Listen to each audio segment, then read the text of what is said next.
I'm Mary Newman and I'm the present chairman of VCS. I first became involved with VCS when they put flyers out in the Grangetown area to run adventure summer play schemes, and that developed from the first adventure playground that was run by students in the Grangetown areas. The feeling at the time, I believe, was that rural areas provide adventure playgrounds naturally for children to play in. And the concept was that to try and provide that kind of play experience for people in an urban area. So the site that was chosen at Grangetown. I believe the land belonged to the local authority. The local authority and various agencies were involved in setting up the project. Play leaders was employed, United Nations volunteers were involved, and volunteers in general. The children, I understand, wondered what on earth was going on when the playground was being set up.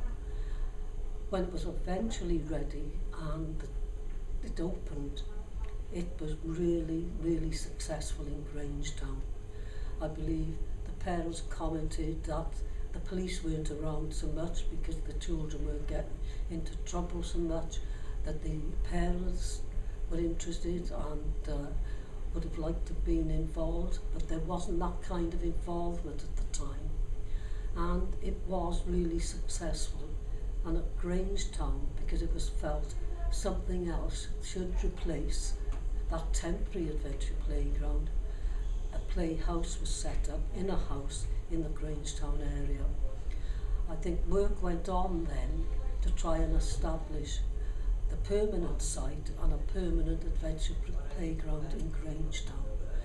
At the same time, it was envisaged that there may be adventure playgrounds in other parts of the city.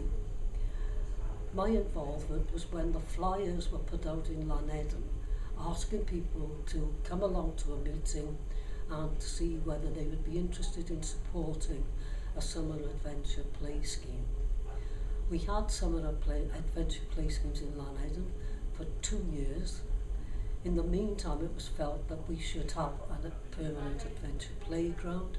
A site had already been identified on the master plan, and the local authority were willing for us to have the land. And when the play leader and assistant were employed, we didn't have a building, but it was literally an adventure playground, building structures and working in the woods and children enjoying themselves until we were able to have a building. Adventure playgrounds were adventure playgrounds at that time.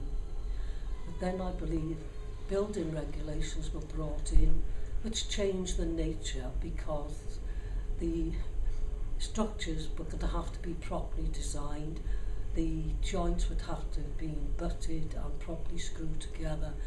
So the adventure part of just knocking bits of wood to form structures seemed to go away. We were still able there to have, because of the woods nearby, an aerial runway, and VCS's aim was to have an adventure playground in a number of areas in the city, which did develop. I think one or two may be closed now, but despite all the economic problems over the years, the adventure playgrounds have survived. The nature of them has changed completely, and they're mainly called play centres now, and provide a very wide range of activities in the area that they're in, and they still are popular. We are feeling in all the areas the effects of the economic situation at the moment, but I would hope, and I'm sure VCS would, that the play centres will continue to survive.